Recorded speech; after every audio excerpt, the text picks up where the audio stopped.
Assalamualaikum warahmatullahi wabarakatuh. Selamat pagi anak-anak. Hari ini kita akan pelajari materi bahasa Jawa. Coba lihat gambar tersebut. Nah, itu gambar apa ya anak-anak? Tahukah kalian?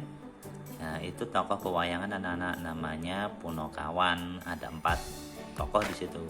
Ada Semar, Petruk, Gareng, dan Bagong anak-anak. Itu tokoh Punokawan ya. Sekarang kita melanjutkan materi yang kemarin, membahas tentang ciri peribasan, bebasan, lan saloka. Anak-anak, ini cara untuk membedakan apakah unen termasuk peribasan atau masuk bebasan atau saloka. Begini caranya. Baik peribasan, bebasan, saloka ini memiliki ciri yaitu ajeg penganggonane, yaitu tetap penggunaannya. Ya, yang kedua, tegese lumrah, wantah atau lugas itu untuk peribahasa. Tegas lumrah maksudnya lumrah wantah itu artinya bukan kiasan, jadi makna yang sebenarnya. Terus yang bebasan itu tegasnya kias atau entar. Entar itu nama lain dari kias. Begitu juga dengan saloko, tegasnya juga entar. Peribasan ciri yang ketiga, orang nganggo kegambaran tanpa kiasan. Kalau bebasan nganggo kegambaran arupa kahanan, jadi kiasannya atau entarnya ini berupa kahanan. Kahanan itu keadaan. Kalau saloko nganggo kegambaran atau barang atau kewan. Biasanya di saloko itu ada kegambaran berupa barang, benda atau hewan. Nah, ini nanti waktu melihat contoh kalian pasti tahu bedanya ya. Oke, lanjutnya. Kalau peribasan itu tanpa jejer atau tanpa subjek. Begitu juga dengan bebasan ya, bebasan juga tanpa jejer atau tanpa subjek. Kemudian kalau saloka lumrahe atau umumnya ada jejer atau subjeknya. Subjek itu adalah pelakunya ya.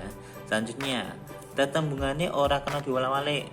Ya, yang ini tiga-tiganya tidak bisa dibolak-balik. Oke, kita langsung cari contohnya. Ini contoh peribasan ya. Ngerso asung tulodo. Tegese apa? Artinya sifatnya pemimpin bisa jadi tulodo andane. Sifatnya pemimpin bisa menjadi contoh bagi anak buahnya. Peribasan yang kedua, becik ketitik olo ketoro. Artinya sembarang tumindak olo utawa becik usanane bakal konangan. Artinya semua perilaku baik itu buruk maupun baik pada akhirnya akan ketahuan. Nah, ini arti dari becik ketitik olo ketoro. Lanjutnya contoh yang bebasan, lambe sak tumang kari sak merang. Jadi lambe itu mulut ya, sak tumang itu besar, kanti sak merang jadi kecil. Artinya apa? Dituturi bola bali tidak bisa, dituturi bola bali maksa ora digugu. Sudah berkali-kali dinasihati tapi tidak diindahkan atau tidak diperhatikan. Nah, lanjutnya mikul dhuwur mendem jero. Artinya bisa junjung derajatnya wong tua, bisa mengangkat derajat orang tua. Semoga anak-anak kelak bisa seperti bebasan ini ya, mikul dhuwur mendem jero, bisa mengangkat derajat orang tua anak-anak. Selanjutnya saloko, mubra-mubru melabur madu. Nah, ini ada tadi kan makhluk saloko itu ada kiasan berupa barang atau benda. Nah, ini madu bendanya. Nah, wong sing sarwa kecukupan uripe, artinya orang yang hidupnya makmur ya, serba berkecukupan. Pitik trondol diumbar ing padaringan. Pitik, nah ini tadi kan saloka cirinya entarnya adalah berupa kewan. Ini pitik. Nah, pitik itu ayam. Artinya wong olo dipasrai barang kang aji, wekasane malah ngentek-ngenteki. Artinya orang yang tidak baik diberi amanat sesuatu yang penting. Nah, akhirnya malah tidak menjaga amanat itu, malah amanatnya atau bendanya malah rusak atau dihabiskan. Nah, itu perbedaan dari ketiga bagiannya ya. Unen-unen kuwi mujudake kumpulaning tembung sakjroning ukara. Unen-unen itu berupa kumpulan dari tembung di dalam suatu kalimat. Panggunaane sakjroning ukara mau ora padha karo tembung liyane. Penggunaannya tidak sama dengan kata yang lain. Rerakitan utawa cara nyusunnya tembung mau kudu ada dasar peranatan tamtamtu. Jadi penyusunannya harus berdasarkan aturan tertentu. Tetembungannya ana sing lumrah, wantah utawa lugas. Ada yang tembungnya itu wajar atau lumrah, wantah atau lugas. Wantah itu artinya bukan kiasan. Kadang kala sifat kias Nah, inter atau kias ya.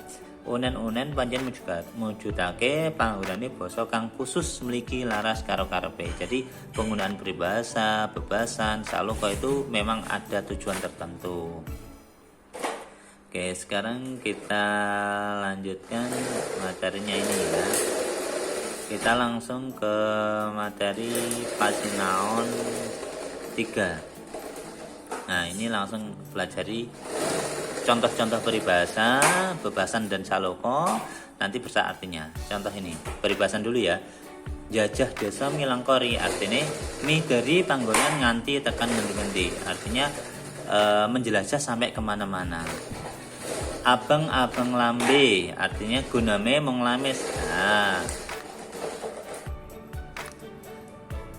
selanjutnya wani ngalah luhur bekasani, orang yang mau mengalah akhirnya akan bejo atau hidupnya akan beruntung pada akhirnya. Kenes orang etes wong sing sugih nanging ora disenengi, orang yang kaya namun tidak disukai. Durung becus keselak besus, seneng seneng umuk nanging ora merantasi karya, ora sembodo, seneng berbicara, menyampaikan sesuatu tapi ternyata tidak sesuai dengan yang disampaikan. Durung becus keselak besus. Sabaya pati sabaya mukti, bunga lan susah bakal dilakukan bebarengan. Baik susah maupun senang akan dilakukan bersama-sama, akan dijalin bersama-sama. Itu sabaya pati sabaya mukti. Itu contoh dari peribahasan. Sekarang contoh dari bebasan. Ungak-ungak pager arang, artinya duwe melik atau pingin marang bandaliane. Jadi ingin memiliki benda milik orang lain. Yitno yono leno keno, sing hati-hati bakal selamat, sing sembrono bakal cilaka. Orang yang berhati-hati akan selamat, orang yang teledor tidak berhati-hati akan celaka. Cincing-cincing maksa klebus, karepe ngirit nanging malah entekake. Inginnya irit tetapi ternyata malah habis banyak. Itu cincing-cincing maksa klebus. Udan tangis, nah, ini artinya akeh wong sing kesusahan amarga ke taman bencana. Banyak orang yang kesusahan karena terjadi bencana. Sepi ing pamrih rame ing gawe, nindakake panggawean kanthi ora duwe kamelikan apa-apa. Ini ikhlas ya, melakukan sesuatu dengan ikhlas. Itu sepi ing pamrih rame ing gawe. Sadawa-dawane lorong isih dawa gurung. Artinya kabar iku mesti semua beradoh lan adoh karo kanyataane. Kadang-kadang suatu berita itu menyebar sampai kemana-mana hingga akhirnya suatu saat ternyata kabar tersebut tidak sesuai dengan kenyataan. Nah, itu makna dari bebasan. Sekarang kita langsung ke contoh saloko dan artinya. Kuntul dionekake dandang, wong becik dianggap wong ala, artinya orang baik tapi dianggap orang yang tidak baik. Kutuk gendong kemiri, artinya wong kang nganggo sarwa aji apik lewat dalan kang bebayani. Kodok nguntal gajah, wong duwe kekarepan sing mokal kelakone, orang yang punya keinginan yang tidak mungkin terwujud. Nah, kodok mau memakan gajah kan tidak mungkin, jadi punya keinginan yang tidak mungkin terwujud. Kebu kabutan sungu, wong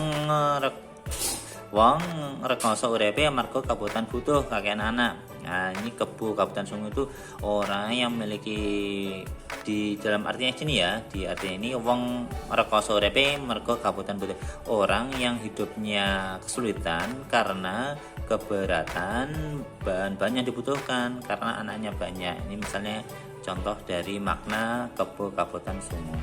Kebo nusu gudel, wong tua njaluk uruk marang wong enom, orang yang sudah tua minta diajari orang yang lebih muda. Nah, mungkin kadang-kala orang tua kalian tanya pada anak-anak, ini bagaimana cara menggunakan, misalnya menggunakan HP ini, terus anak-anak ajari. Nah, itu contoh makna dari kebo nusu gudel.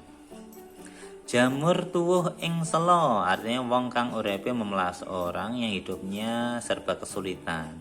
Nah, ini contoh dari saloko. Baik anak-anak, tugas anak-anak untuk hari ini adalah menyalin ya. Hari ini khusus hari ini menyalin saja, cuma menyalin ini anak-anak, biar sekalian untuk ngafalin ya. Menyalin yang peribahasan ini 1-6 saatnya. Hari ini tugasnya cuma menyalin aja. Jadi karena tugasnya mudah, semoga semua bisa mengerjakan. Yang disalin ada 3 bagian ya. Yang pertama ini peribahasan, ini kamu tulis saja lalu artinya kamu tulis. Nah, persis seperti itu. Pak yang sudah punya buku bagaimana? Yang sudah punya buku paket tetap ikut menulis ya, karena ini gunanya untuk menghafalkan, supaya anak-anak bisa menghafalkan. Jadi yang pertama yang tulis ini 1 sampai 6, peribahasanya apa, tegasnya apa. Terus yang kedua bebasannya 1 sampai 6 ditulis, ini artinya apa. Boleh dibuat tabel, boleh tidak dibuat tabel. Selanjutnya yang ketiga, saloko ini ada 6, kemudian tegasnya atau karape apa. Udah cukup itu aja tugas hari ini. Nanti setelah selesai kalian foto, kirimkan ke WA saya. Oke anak-anak, karena tugasnya hari mudah, semoga semua bisa mengerjakan tepat waktu ya. Saya akhiri, wassalamualaikum warahmatullahi wabarakatuh.